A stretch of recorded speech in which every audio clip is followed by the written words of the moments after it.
Memuliakan nama Tuhan. 100 ayat 1. Bersorak-soraklah bagi Tuhan, hai seluruh bumi. Ayat 2. Beribadahlah kepada Tuhan dengan sukacita, datanglah ke hadapannya dengan sorak-sorai. Ayat 3. Ketahuilah bahwa Tuhanlah Allah, Dialah yang menjadikan kita dan punya Dialah kita, umatnya dan kawanan domba gembalaannya. Ayat 4. Masuklah melalui pintu gerbangnya dengan nyanyian syukur, ke dalam pelatarannya dengan puji-pujian, bersyukurlah kepadanya dan pujilah namanya. Ayat yang 5. Sebab Tuhan itu baik, kasih setianya untuk selama-lamanya, dan kesetiaannya tetap turun-temurun. Segala puji dan syukur kami naikkan kehadiran Tuhan pada pagi hari ini. Buat kasih setia Tuhan, kemurahan Tuhan, pemeliharaan Tuhan, dan berkat Tuhan di dalam kehidupan kami sepanjang minggu ini. Tuhan sudah menyertai kami, apapun yang sudah kami lakukan sepanjang minggu ini, dalam rutin kehidupan kami setiap hari, dalam pekerjaan kami, usaha kami.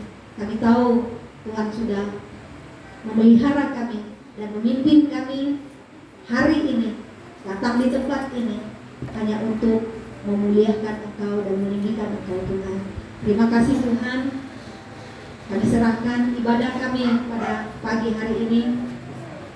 Kuasa-Mu Tuhan hadir tengah-tengah kami.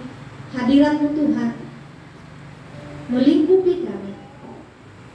Biar kami merasakan kuasa-Mu dalam ibadah kami melalui puji-pujian, doa, dan firman yang akan kami dengar bersama-sama. Biar melalui ibadah kami pada pagi hari ini, kami terus bersemangat, terus kuat dan setia mengikuti Engkau sampai akhir hidup kami. Sekali lagi kami undang suasana surgawi yang memimpin kami. Damai sejahtera dan sukacita memenuhi kami pada pagi hari ini, di saat kami mengangkat suara memuji dan memuliakan Engkau. Bahkan di saat kami mendengar firman Tuhan, firman-Mu akan mengajar kami, menasihati kami, menguatkan kami, dan mendorong kami. Terpujilah Engkau Tuhan. Kami berdoa segala roh-roh jahat, kuasa kegelapan, kuasa manusia yang jahat, kami usir jauh dari tempat ini. Dan biarlah suasana surgawi, hadirat Tuhan yang memenuhi kami dalam ibadah kami berhari.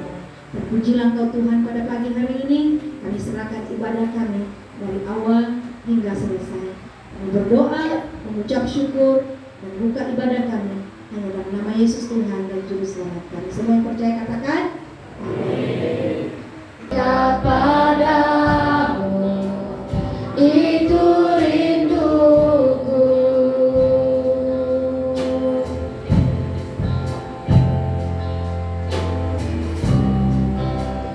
setiap kataku kau pun menunggu. Tak kusangka ku temukan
hingga 2. Kalau kita sudah menemukannya, saya baca ayat ini. Firman Tuhan berbunyi begini. Karena itu saudara-saudara, demi kemurahan Allah, aku menasihatkan kamu supaya kamu mempersembahkan tubuhmu sebagai persembahan yang hidup, yang kudus dan yang berkenan kepada Allah. Itu adalah ibadahmu yang sejati. Ayat 2. Janganlah kamu menjadi serupa dengan dunia ini, tetapi berubahlah oleh pembaharuan budimu, sehingga kamu dapat membedakan manakah kehendak Allah, apa yang baik, yang berkenan kepada Allah, dan yang sempurna. Itu yang benar menurut Roma, ya. Kita lihat pembacaan yang kedua. Kita akan lihat penjelasannya nanti dalam Maliaki pasal yang ketiga ayat yang ke-8 hingga kepada ayat yang ke-10. Kitab Maliaki, kitab yang terakhir dalam Perjanjian Lama, firman Tuhan berkata, Bolehkah manusia menipu Allah? Namun kamu menipu aku. Tetapi kamu berkata, dengan cara bagaimanakah kami menipu engkau? Mengenai persembahan, persepuluhan, dan persembahan khusus. Ayat 9. Kamu telah kena kutuk, tetapi kamu masih menipu aku. Ya, kamu seluruh bangsa. Ayat 10. Bawalah seluruh persembahan persepuluhan itu ke dalam rumah perbendaharaan, supaya ada persediaan makanan di rumahku, dan ujilah aku, firman Tuhan semesta alam. Apakah aku tidak membukakan bagimu tingkap-tingkap langit dan mencurahkan berkat kepadamu sampai berkelimpahan. Walaupun dalam kesakitan dan dalam penganiayaan, bahkan dia bertumbuh, membesar menjadi seekor angsa yang cantik dan berbeza daripada yang lain. Nah, hidup kita sebagai orang yang percaya kepada Tuhan akan melalui banyak proses. Untuk menjadi seorang Kristen yang berhasil, yang bertumbuh dan menjadi indah di dalam Tuhan, kita akan melalui proses. Dan prosesnya itu bukan senang. Selalunya proses hidup itu akan menjadi mungkin sulit bagi kita. Kalau kita bertahan, pada akhirnya kita akan menjadi seorang Kristen yang luar biasa dalam hidup kita. Nah, di dalam Roma 12 dalam pembacaan kita ini kalau menurut firman Tuhan itu dalam Roma 12, di sana dikatakan bahwa kita ini adalah orang-orang yang sudah ditebus oleh Tuhan karena kasih dan kemurahan Allah. Jika dipikir secara manusia, kita ini tidak layak, ya. Tetapi karena kasih Tuhan dan juga karena betapa Dia mengasihi kita sebagai manusia, maka Dia menebus kita dan mengangkat kita. Di dalam Roma 1 hingga 2, ini adalah suatu ajakan Rasul Paulus untuk jemaat Tuhan yang ada di Roma untuk mempersembahkan tubuh sebagai persembahan yang hidup, sebagai orang yang percaya. Bukan maksudnya mempersembahkan tubuh itu kita harus korbankan diri kita. Karena kalau kita korbankan diri kita itu suatu yang jahat di mata Tuhan. Ya, tapi maksudnya di sini mempersembahkan tubuh kita sebagai persembahan yang hidup adalah kita menyerahkan hidup kita ini kepada Tuhan. Maksudnya iman percaya kita, kepercayaan kita itu hanya kepada Tuhan. Ya, maksudnya kita tidak mendua hati lagi. Kalau kita percaya kepada Tuhan saja. Bukan lagi kepada hal-hal yang dunia, bukan kepada nenek moyang atau sebagainya yang menjadi berhala.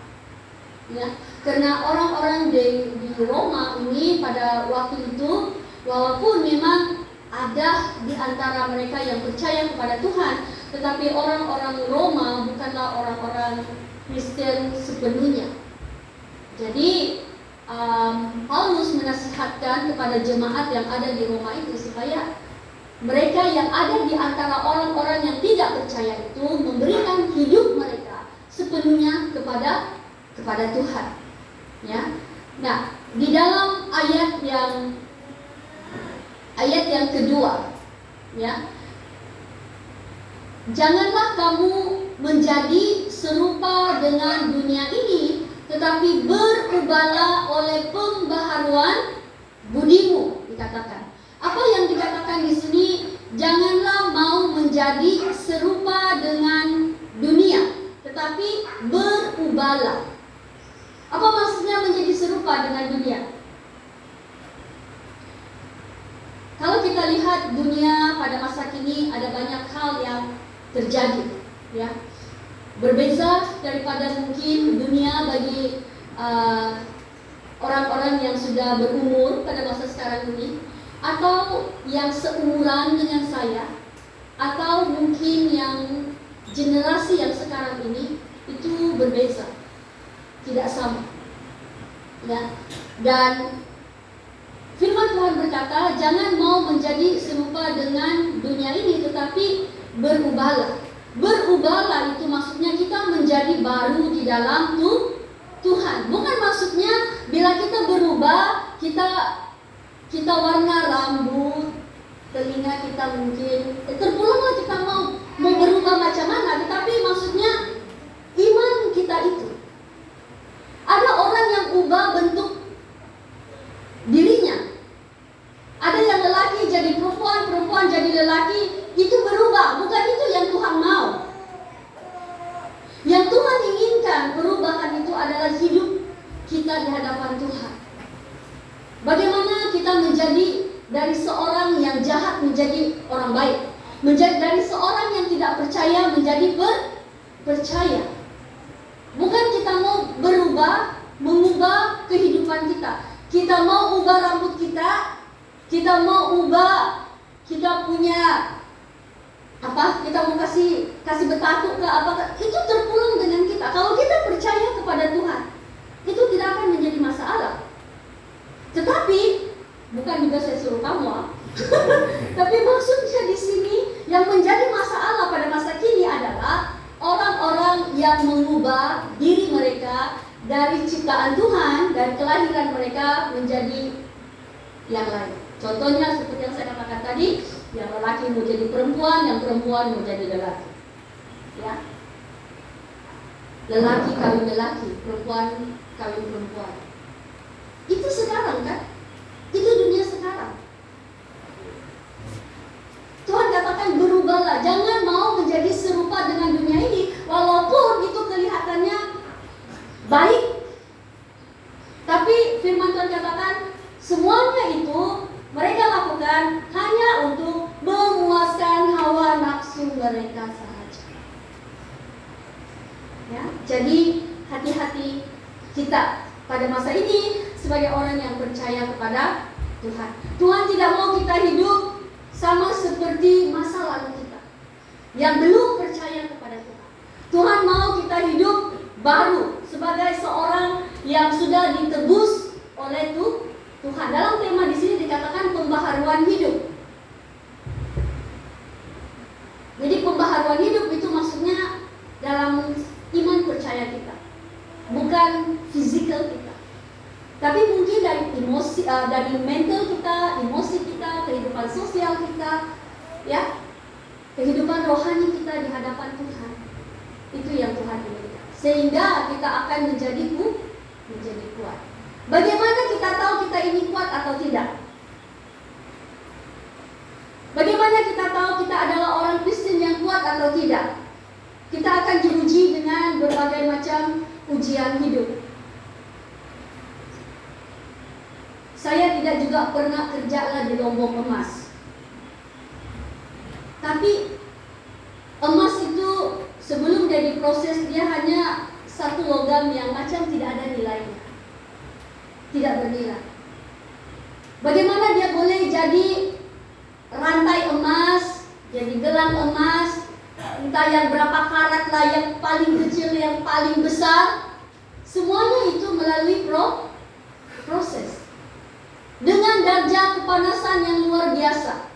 Makin panas, makin murni emasnya, makin mahal harganya. Jadi kalau kita mau menjadi orang Kristen yang luar biasa, kalau pada awalnya kita hanya diuji dengan ujian yang kecil, pencobaan yang kecil, kalau kita boleh bertahan, mungkin selepas itu kita akan diuji lagi. Mungkin dia lebih berat dengan yang pertama, dari yang pertama. Kalau yang kedua kita boleh bertahan, kita akan diuji lagi dengan yang ketiga. Mungkin lebih berat daripada yang pertama dan kedua. Sampai akhirnya Tuhan melihat kita tetap bertahan di hadapan Tuhan.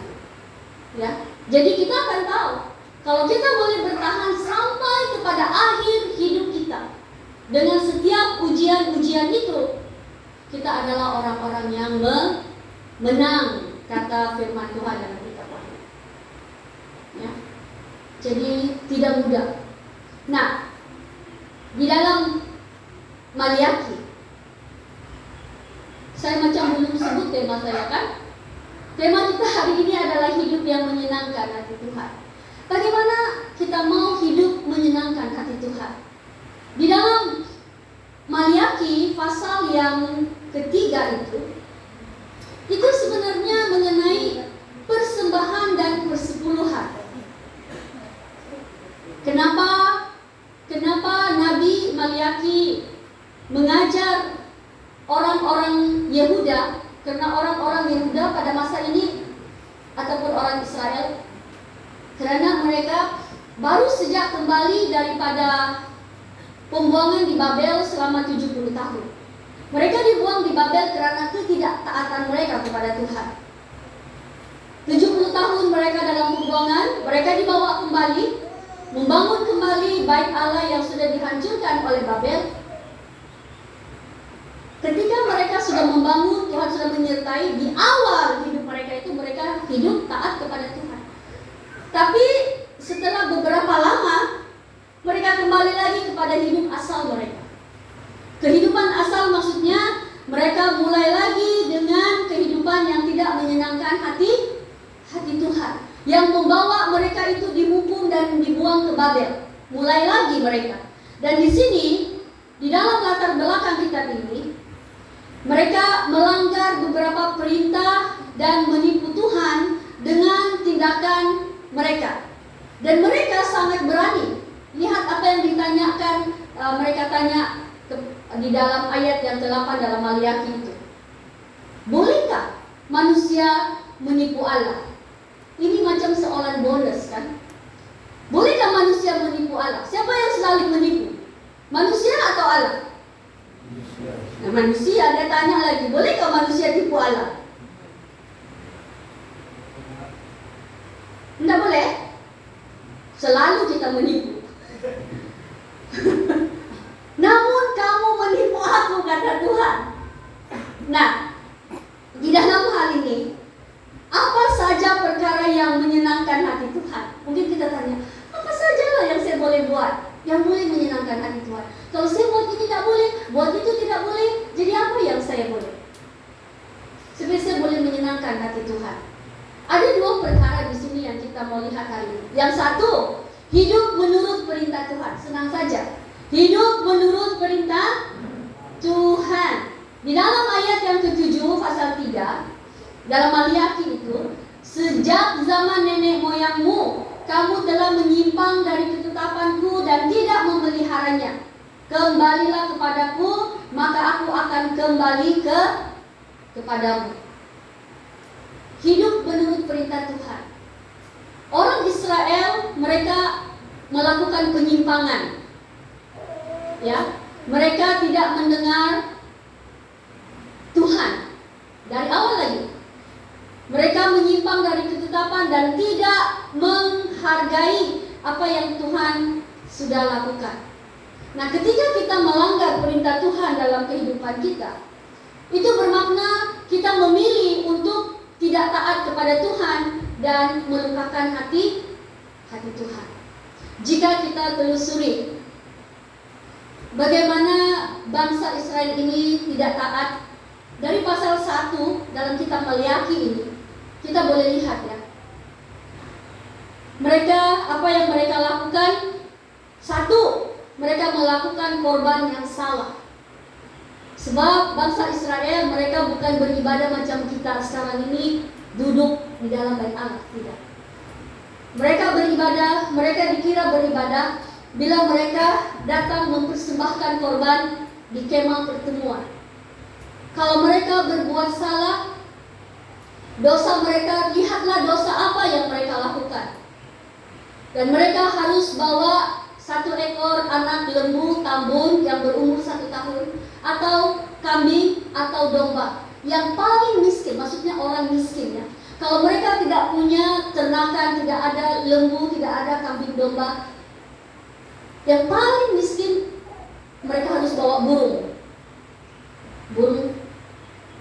merpati itu. Atau kalau mereka langsung tidak ada, mereka adalah petani, mereka kena bawa tepung. Itu yang mereka harus bawa ke bait Tuhan, ke kemah pertemuan, diberikan kepada imam supaya imam akan berdoa mentabiskan mereka supaya dosa mereka itu dihapuskan. Tapi mereka melakukan korban yang salah, tidak sesuai dengan apa yang sudah Tuhan perintahkan. Itu yang pertama dalam hal ibadah mereka. Yang kedua, mereka tidak mentaati dan menghormati ibu bapak mereka lagi. Ya, para imam, kalau para imam sekarang ini bolehlah kita katakan para imam itu mungkin para hamba Tuhan atau pemimpin gereja, orang-orang Lewi. Kalau imam itu adalah hamba-hamba Tuhan, orang-orang Lewi itu adalah pemimpin gereja. Mereka juga melakukan tanggung jawab mereka dengan salah di hadapan Tuhan. Itu penyimpangan yang mereka lakukan. Dan kemudian orang Israel, apa yang mereka lakukan? Tuhan marah karena mereka kawin campur dan bercerai. Kawin campur maksudnya mereka kawin dengan orang yang tidak percaya kepada Tuhan. Ya, karena di Yerusalem, di tanah Israel itu, ketika mereka sudah diangkut semua, orang Israel semua diangkut, dibawa ke Babel. Yang tinggal di sana itu, di Israel itu hanya orang-orang yang cacat, yang timpang-timpang. Itu tidak berguna untuk orang Babel, tidak boleh jadi tentara. Jadi mereka ditinggalkan di sana, mereka kawin dengan orang-orang asing yang ada di situ, orang-orang Samaria dan semuanya, orang-orang Teman yang ada di situ, di keliling kota mereka itu. Mereka balik di tanah mereka, di kampung asal mereka kawin campur dengan orang-orang ini. Kemudian bercerai. Tuhan tidak senang tentang hal itu. Itu menjadi dosa bagi mereka. Dan kemudian mereka itu melanggar kekudusan pernikahan maksudnya, ya. Dan mereka mengawini bangsa asing dan juga melakukan perceraian. Itu yang ketiga. Yang keempat yang mereka lakukan itu adalah yang ayat yang ke-10. Mereka menipu Tuhan mengenai persembahan dan persepuluhan. Nah, sidang jemaat yang saya kasih di dalam Tuhan, firman Tuhan berkata, kalau kita mau diberkati oleh Tuhan, kita harus hidup menurut perintah Tuhan dalam hal apapun. Anak-anak, kalau kita sebagai anak tidak menghormati ibu dan bapak kita tidak akan Kita tidak akan menikmati hidup yang baik. Ya. Kita tidak akan menikmati hidup yang baik. Bahkan dalam firman Tuhan berkata, Kalau kita menghormati ibu dan bapak, mentaati orang tua, kita akan memiliki umur yang bukan saya yang cakap itu, firman Tuhan yang cakap. Umur yang panjang. Kalau kita mau umur yang panjang, kita harus taat kepada orang tua, hormati orang tua. Ingat anak muda. Ya. Jadi di dalam hal ini kita harus belajar untuk taat kepada perintah Tuhan. Kadang-kala di dalam rumah, dalam sebuah keluarga, kita ada peraturan. Betulkah bapak-bapak, mama-mama, semua yang ada di sini? Ada peraturan yang kita buat untuk anak-anak, bukan? Tidak boleh itu, jangan buat ini, tidak bagus. Peraturan apa itu? Macam di sekolah juga, ada peraturan. Langgar peraturan, kena denda. 1, 2, 3 kali diperingatkan, tidak mau dengar. Hah? Ada surat amaran sudah kalau dari sekolah. Kalau ibu bapak tidaklah ada keluarkan surat amaran, warna merah kah, warna kuning kah, tidaklah begitu, ya. Tetapi mungkin kita akan bagi dia amaran. Jangan. Kamu buat lagi 1 kali, mungkin kamu akan terima padanya. Yang kita perintah, kalau kita tidak mau mendengar, kita menolak, bermakna kita memberontak terhadap Tuhan. Jadi Nabi melihat dia menegur bangsa Yehuda ini supaya mereka harus hidup menuruti perintah Tuhan, melakukan korban yang benar. Para imam, para orang Lewi harus jalankan tanggung jawab dengan betul, bukan melakukan hanya dengan untuk kepuasan diri mereka sendiri. Tahukah kenapa? Kenapa imam dikatakan lakukan korban yang salah? Sebab para imam, kalau mereka buat korban, ada bahagian yang mereka boleh makan, ada bahagian yang mereka harus bakar. Tapi para imam, kalau mereka membuat korban yang salah, yang harus dibakar itu selalunya yang ada lemak-lemak, yang gemuk-gemuk, itu yang dibakar, itu untuk Tuhan. Tapi yang imam ini, yang gemuk-gemuk, yang ada lemak-lemak, itu dia punya bagian. Yang tidak bagus itu dibakar untuk Tuhan. Ya, itu salah. Kita lihat di situ. Kalau pada masa sekarang ini kadang-kala kita selalu mau bagi ini untuk Tuhan. Ya tengok yang buruk-buruk untuk Tuhan. Kenapa tidak? Bagaimana Kain dan Habel? Kain dan Habel itu anak Adam dan Hawa, bukan? Dua-dua mereka bawa persembahan kepada Tuhan. Habel dia ambil kambing, karena dia penternak, dia ambil domba yang baik, yang kambing. Kain dia ini, kiralah dia ini pekebun, kiralah dia tanam sayur. Dia nampak adiknya Habel bawa persembahan, dia pun mau juga lah. Tapi dia pilih mana yang dia mau bagi Tuhan. Dia bukan ambil yang terbaik, asal-asal ada saja. Mungkin yang kurang baik. Itu sebabnya di antara dua orang ini, adik-beradik ini, persembahan Habel itu diterima oleh Tuhan dan Kain itu tidak. Itu sebabnya kenapa akhirnya Kain itu cemburu dan dia bunuh adiknya Habel. Nah, itu kan sudah menjadi dosa. Jadi Tuhan mau kita mentaati firman Tuhan. Mudah saja, mau menyenangkan hati Tuhan, turutilah perintah Tuhan. Yang kedua, hidup yang mengalirkan berkat. Bagaimana kita mau mengalirkan berkat?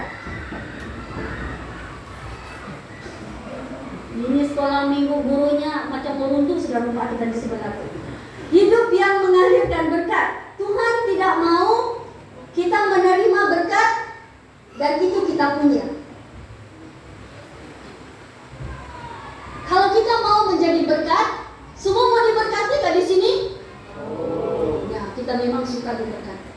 Kalau saya tanya soalan, mana yang lebih menyenangkan hati kita? Ketika kita memberi atau kita menerima? Jujurlah. Hah? Menerima. Ya betul, saya pun jujur kalau boleh ya menerima saja lebih bagus daripada memberi. Tapi firman Tuhan itu terbalik. Yang berbahagia itu bukan yang menerima, yang memberi.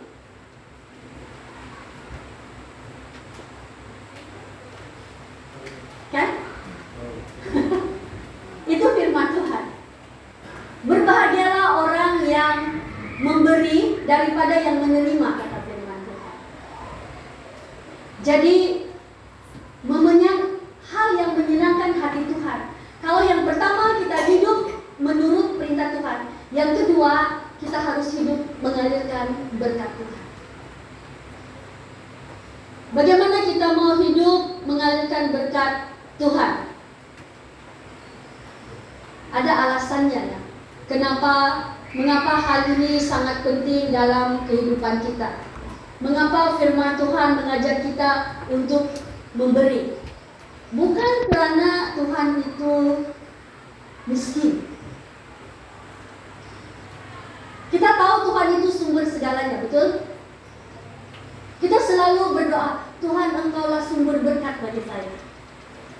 Sumber kekuatan, sumber kesehatan, sumber kecukupan, sumber hikmat, semuanya.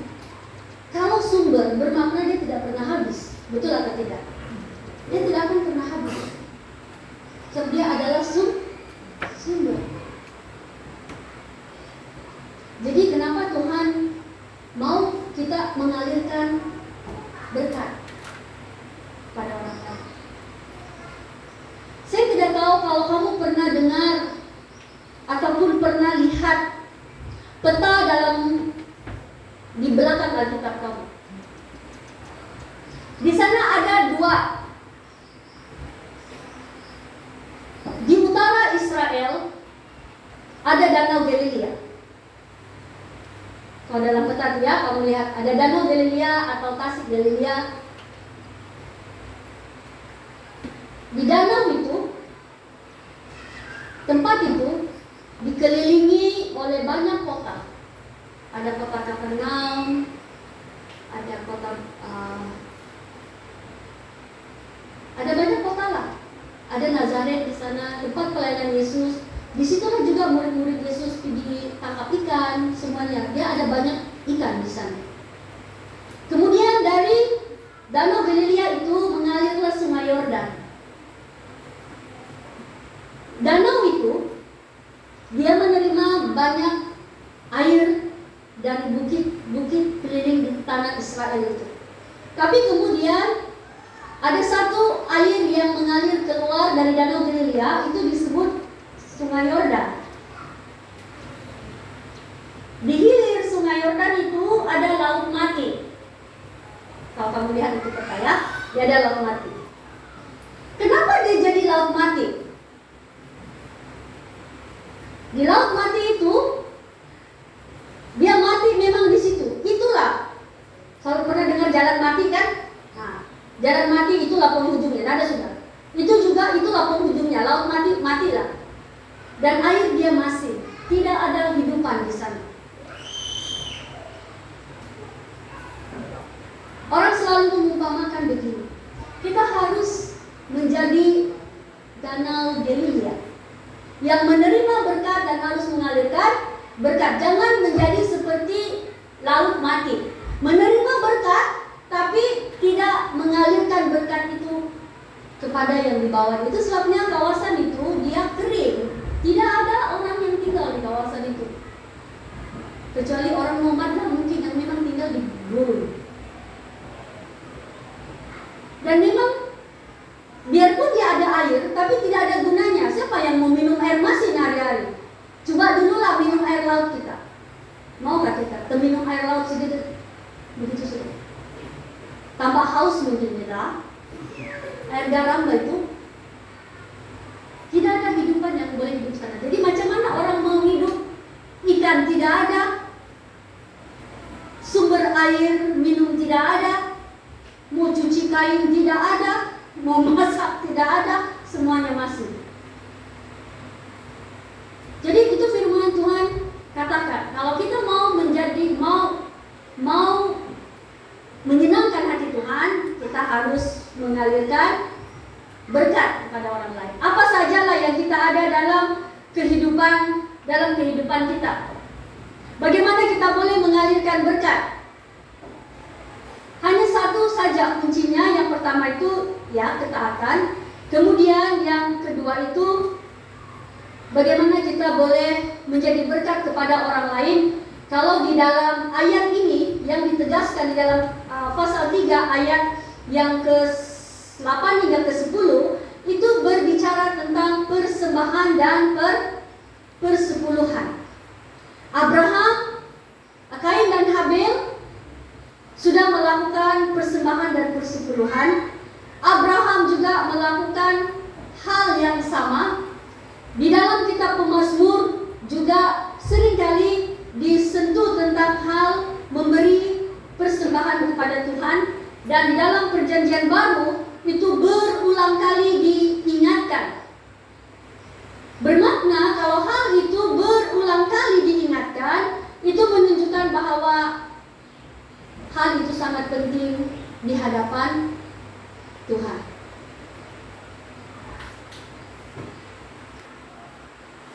Tapi Tuhan mau melihat sejauh mana kita mengatakan bahwa kita adalah orang yang percaya dan kita mau taat kepada Tuhan. Ini soal uang. Uang memang selalu susah. Mana-mana di gereja kah, dalam keluarga kah, uang selalu jadi masalah, bukan? Kalau si istri minta dengan suami, mau balik-balik uang. Apa saja kau mau beli? Paham-pahamlah. Kita tahu tanggung jawab kita. Tapi selalunya yang jadi pergaduhan itu uang. Besarkah, kecilkah, uang juga jadi masalah. Itu sebabnya kenapa firman Tuhan katakan jangan cinta uang. Kalau kita cinta uang, kita akan dikuasai oleh uang, itu akan jadi masalah dengan kita. Jadi kita yang harus menguasai uang. Bagaimana kita harus mengelola uang yang kita miliki? Sedikit atau banyak? Kita harus tahu kelolanya. Tuhan katakan, carilah dulu kerajaan Allah, dan yang lain itu akan Dia tambahkan. Kenapa Tuhan akan memberkati kita? Kalau di dalam ayat ini Dia katakan, cobalah, ujilah aku, kata Tuhan. Kalau aku tidak membuka tingkap-tingkap langit.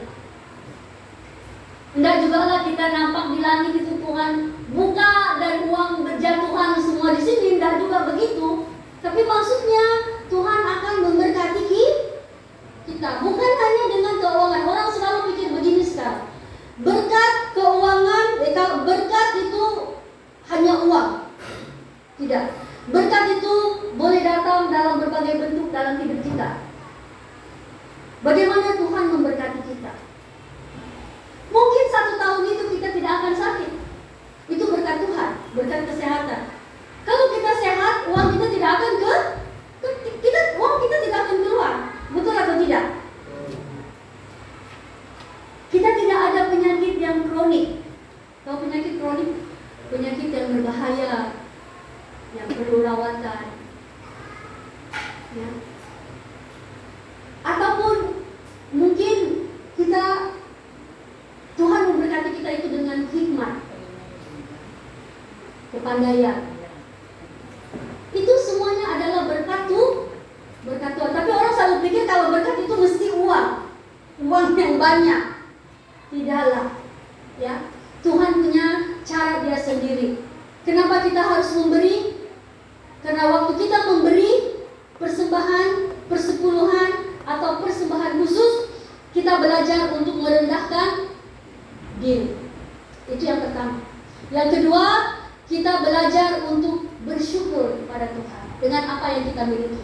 Banyak atau sedikit, kita bersyukur kepada Tuhan. Tuhan tidak pernah tetapkan. Dia cuma tetapkan persepuluhan kita 10%. Itu saja. Persembahan terpulanglah berapa yang kita mau beri kepada Tuhan. Dia tidak pernah tetapkan harus bagi 1.000 setiap minggu, 100 setiap minggu, tidak ada. Ya, itu kita belajar untuk bersyukur. Yang ketiga, kita belajar untuk mentaati. Ketika kita memberi persembahan, persepuluhan kita kepada Tuhan, kita sedang mentaati perintah Tuhan. Ya, yang keempat, kita sadar bahwa Tuhanlah yang menjadi sumber berkat kita. Ya, kita masing-masing punya keperluan. Ya, baik itu keperluan pribadi, keperluan dalam keluarga, anak-anak. Tuhan tahu. Tapi dengan apa yang kita miliki, kita sadar bahwa ya Tuhan pasti akan memberkati kita juga nanti. Dia akan mencukupkan kita juga nanti. Taat maksudnya jangan kita banyak cakap lagi. Kalau Tuhan katakan tebar, lakukanlah. Jangan lagi ada sungutan, jangan lagi ada banyak cakap yang akan mungkin membuatkan kita jadi lemah, putus asa, kecewa, dan sebagainya. Kalau itu adalah perintah Tuhan, lakukanlah. Ya. Jangan lagi kita banyak alasan, karena Tuhan akan bekerja di saat kita ambil keputusan untuk mau taat kepada Dia. Jadi firman Tuhan hanya sampai di sini. Marilah kita bersama-sama, baik saya dan sidang jemaat Tuhan, kita bersama-sama tetap hidup menyenangkan hati Tuhan. Bukan hanya pada hari ini, ya, tapi sampai kedatangan Tuhan yang kedua kali, kita tetap hidup menyenangkan hati Tuhan. Walaupun mungkin ada banyak pergumulan, persoalan, ada banyak tantangan yang kita hadapi dalam kehidupan kita, biarlah kita tetap menyenangkan hati Tuhan. Biarlah kita tetap mengutamakan Tuhan dalam hidup kita. Ya, sebab itulah proses di dalam kehidupan kita. Kalau di dalam satu ayat yang terakhir yang saya mau kongsi dalam Matius pasal 16, apa yang dikatakan oleh firman Tuhan di sini? Matius pasal yang ke-16, ia harus menyangkal dirinya, memikul salibnya dan mengikut aku. Karena barang siapa mau menyelamatkan nyawanya, ia akan kehilangan nyawanya. Tetapi barang siapa kehilangan nyawanya karena aku, ia akan memperolehnya. Apa gunanya seorang memperoleh seluruh dunia tetapi kehilangan nyawanya? Diberikannya sebagai ganti nyawa. Itu Tuhan. Kita tidak dapat menyangkal diri, kita tidak dapat memikul salib kita dan mengikut Tuhan. Kita tidak dapat bagian di dalam kerajaan. Untuk menyangkal diri, untuk memikul salib dan untuk ikut Tuhan itu tidak mudah. Kalau dalam Injil Lukas dia mengatakan, aku datang untuk memisahkan ibu dari anaknya, istri atau suami dari suaminya, ya, itu semua yang dikatakan oleh firman Tuhan, ya. Jadi kalau demikian, bagaimana itu, ya? Kalau dia tidak dapat membenci bapaknya, ibunya, istrinya, anaknya, saudaranya laki-laki atau perempuan, bahkan nyawanya sendiri, ia tidak dapat menjadi murid. Bukan maksudnya kita disuruh membenci, bukan. Tapi maksudnya kita harus tahu siapa yang pertama yang harus kita utamakan dalam kehidupan.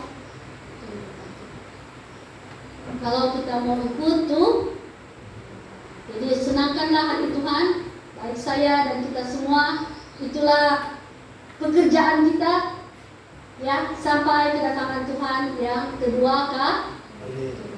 Tidak tahu bila waktunya, tapi biarlah kita hidup menyenangkan hati Tuhan sehari senantiasa. Mari kita bangkit berdiri dan saya pimpin kita di dalam Tuhan. Entah itu pemikiran kami, perbuatan kami, atau tindakan kami telah melukakan hatimu, atau kami sudah memberontak terhadap Tuhan, atau kami mungkin tidak dapat mengalirkan berkat yang kami terima. Kami hanya mau menyimpannya untuk diri kami sendiri. Tuhan, Engkau ampuni kami. Ajarlah kami untuk melakukan kebenaran firman Tuhan, seperti yang sudah Engkau nyatakan kepada setiap pribadi kami pada pagi ini. Hamba-Mu mau berdoa untuk setiap sidang jemaat-Mu di tempat ini. Tuhan, Engkau tahu setiap pergumulan dan permasalahan mereka, kesusahan yang mereka ada, beban yang ada di dalam hati mereka, kerinduan dan keinginan yang ada dalam hati mereka. Daripada yang dewasa kepada anak remaja, kepada para anak-anak sekolah minggu, Tuhan, Engkau tahu. Dan Tuhan, pada saat ini hamba-Mu berdoa, biar Tuhan Engkau jamah, Engkau pulihkan, Engkau kuatkan, Engkau teguhkan mereka semua, agar mereka akan tetap memandang Yesus sebagai Tuhan dan sumber di dalam segala kehidupan mereka. Yang lemah Engkau kuatkan, yang sakit Engkau sembuhkan pada saat ini, yang berada dalam kesusahan Engkau hiburkan mereka pada saat ini. Dan biar mereka akan merasakan, mereka akan melihat Tuhan bekerja di dalam setiap kehidupan dan dalam setiap pergumulan mereka. Berhenti berbicara, tapi biar Roh Kudus Tuhan yang akan terus bekerja di dalam hati sedang jemaat-Mu, di dalam setiap pribadi kami masing-masing, agar kami dapat mengerti dan kami dapat berkomitmen untuk melakukan kehendak-Mu di dalam kehidupan kami masing-masing. Bapa, terima kasih, kami mengucap syukur, dan biarlah kiranya seluruh sidang jemaat-Mu pada hari ini akan pulang dengan berkat, damai, sejahtera, sukacita yang daripada Allah Bapa, Anak, dan Roh Kudus memenuhi kami semua. Di dalam nama Yesus kami berdoa dan memohon semua ini. Amin. Oke, silakan duduk. Tuhan memberkati kita. Ku mau cinta Yesus selamanya, meskipun badai silih berdali dalam hidupku, ku tetap cinta Yesus selamanya. Ya Aba, Bapa, ini aku anakmu, bayarkanlah seluruh hidupku. Ya Aba, Bapa, ini aku anakmu, pakailah sesuai dengan rencanamu. Kita akan puja ini sekali lagi. Ku mau cinta Yesus selamanya. Ku mau cinta Yesus selamanya, meskipun badai silih berdali dalam hidupku, ku tetap cinta Yesus selamanya.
Baiklah, semuanya di sini silakan duduk.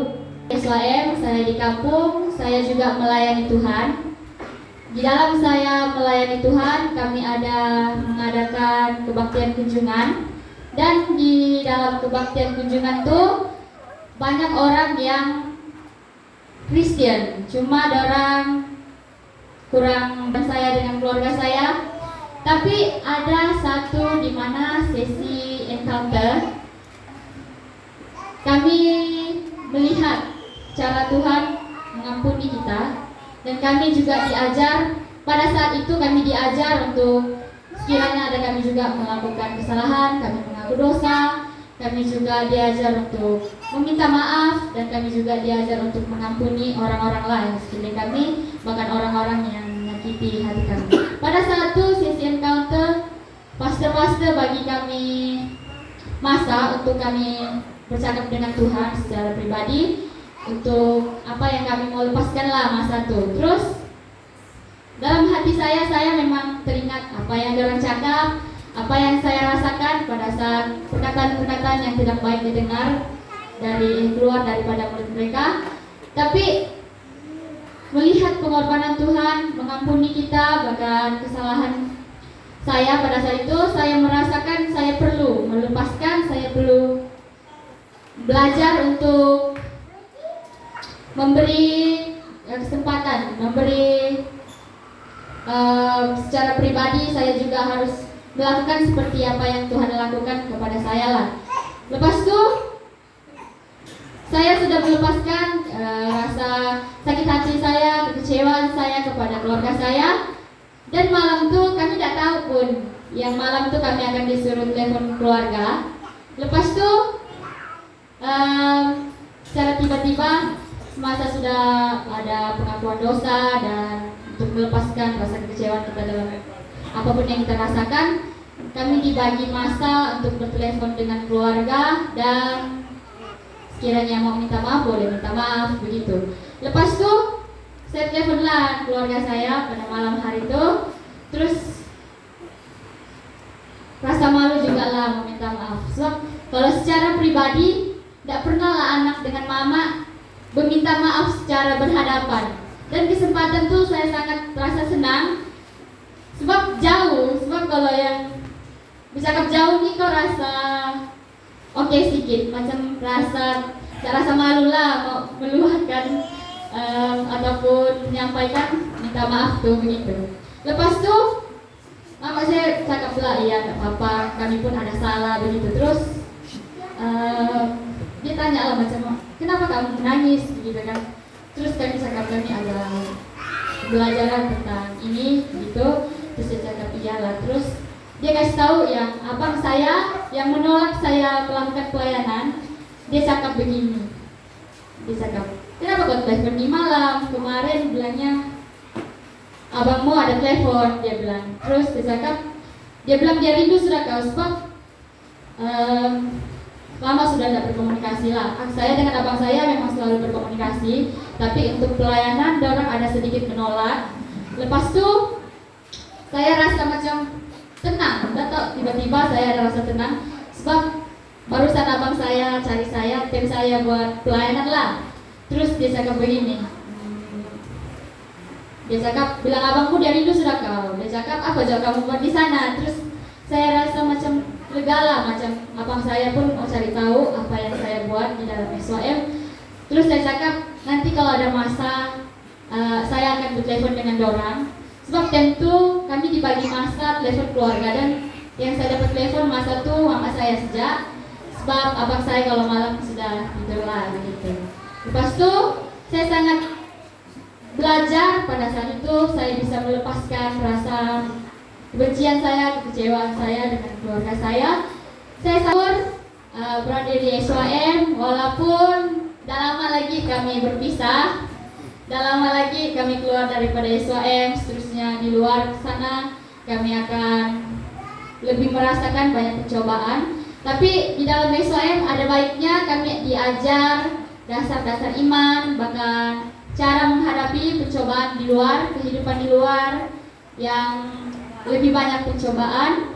Jadi saya memberi ajakan kepada mungkin muda-mudi di sini yang sudah lulus ataupun sudah belajar, sudah habis lepasan SPM, sekiranya ada merasakan kerinduan, merasakan panggilan daripada Tuhan, bolehlah kalau mau ikut tahun depan pasti ada SOM. Dan saya mau beri perkongsian lah. Memang semasa datang tuh ada rasa takut sebab mungkin ada yang datang tak dikenal, susah mau menyesuaikan diri. Tapi komiti-komiti yang mengajar sangat membuat kita merasakan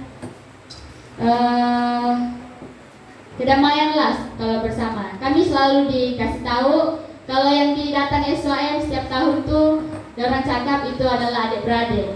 Masa kami di sana 1-2 hari orientasi, karena kebanyakan seumur kami sedang menyesuaikan diri. Lepas itu ada masa Pastor Meni bercakap-cakap lah dengan kami. Dia cakap, kamu datang di sini tuh bukan keinginan kamu, tapi itu adalah panggilan Tuhan. Rasa yang saya mau bersekutu dengan Tuhan. Saya melayani juga dekat gereja, tapi nama saya ada dalam jadwal. Jadi saya pun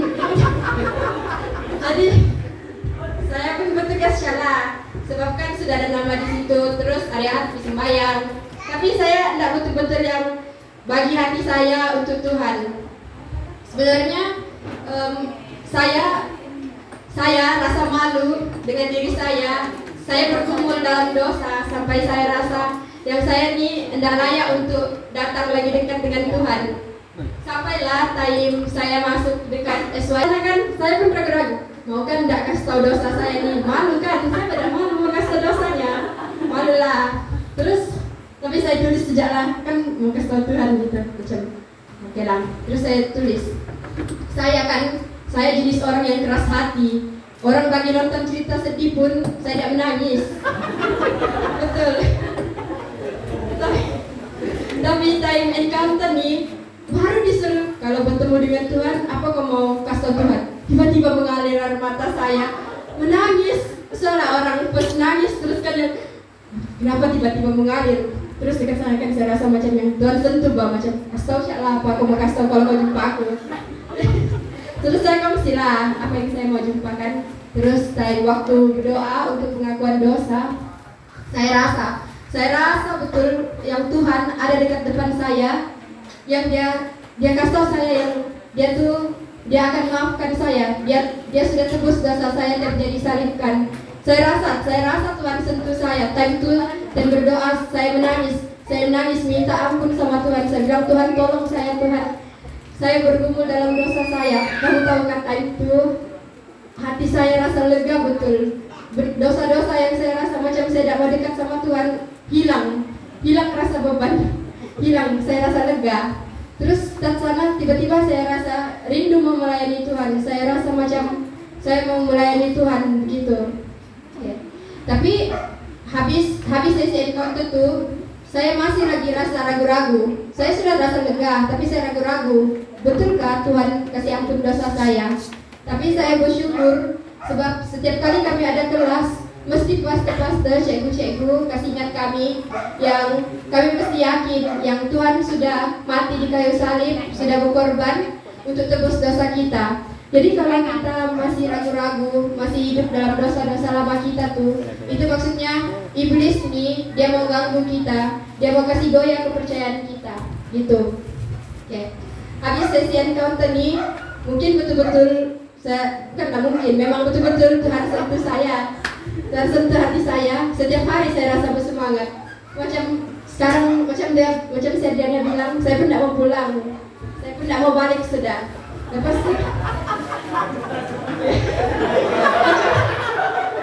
macam tiba-tiba tinggal minggu depan balik sudah kami. Apalagi kan mau misi pelayanan, risau kami berpecah-pecah. Tiba-tiba kan terus macam mana kita di senduran ya, oke kajak kita nanti. Kan sekali tiba-tiba sampai sini pun sama, macam kami tidak mau balik. Baik, boleh bawa bergurau. Pikirkan tidak sama generasi nanti tidak masuk, sekalian masuk juga. Ya. Dan saya bersyukur lah. Terus di sini saya saya nampak juga banyak juga muda-mudi yang masih di sekolah. Oke, jadi saya mau kasih tahu kamu, walaupun kamu mungkin dipaksa juga masuk SYM, masuklah, tidak menyesal. Oke, ada satu, kan kami setiap pagi kami ada renungan pagi, kami baca kitab Amsal. Dalam Amsal itu banyak yang tegur saya, banyaklah yang saya buat pengajaran. Oke, jadi terus saya ada satu ayat dalam Amsal 19 ayat 21. Saya lupa ayatnya macam mana, tapi dekat ayat tuh dia kasih tahu ya manusia dia boleh merancang apa-apa yang dia mau dekat dalam hati, tapi Tuhanlah yang kasih laksana. Macam mana pun kita rancang benda tuh, macam mana detail pun kita rancang, kalau Tuhan tidak mau kita buat, tidaklah Tuhan kasih jadi. Macam saya tidak mau masuk SYM, tapi Tuhan kasih masuk, sebab itu rancangan Tuhan. Oke? Jadi untuk siapa-siapa yang tidak ada apa tuh baca tubuh Riza, tengah duduk-duduk di rumah, marilah masuk SYM. Best.